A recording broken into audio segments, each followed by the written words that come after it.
Welcome to our channel where today we dive into the simple steps to log into your Slack workspace. Seamlessly welcome to our channel where today we dive into the simple steps to log into your Slack workspace. Seamlessly Slack is an essential communication tool used by teams worldwide. And getting started by logging in is the first crucial step. Let's break down the process clearly for beginners to follow and feel confident. Get started by opening your preferred web browser on your computer or access. The Slack app on your smartphone, once opened, you will land on the Slack sign-in page. Here you have several options to enter your workspace.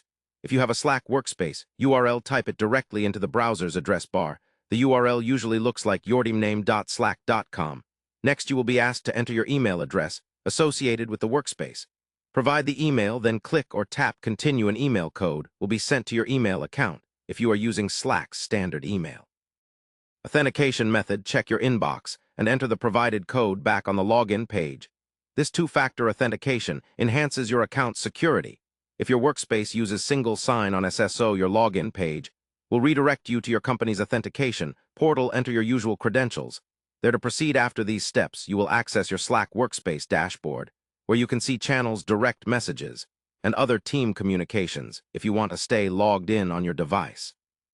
To avoid repeated sign-in, simply check the option to stay signed in. Remember, for the best user experience, keep your Slack app updated. And if you encounter any login issues, try resetting your password or contacting your IT support team. With this step-by-step guide, you are ready to join your team discussions and collaborate efficiently on Slack. Don't forget to subscribe to our channel and like the video for more helpful tutorials and tips.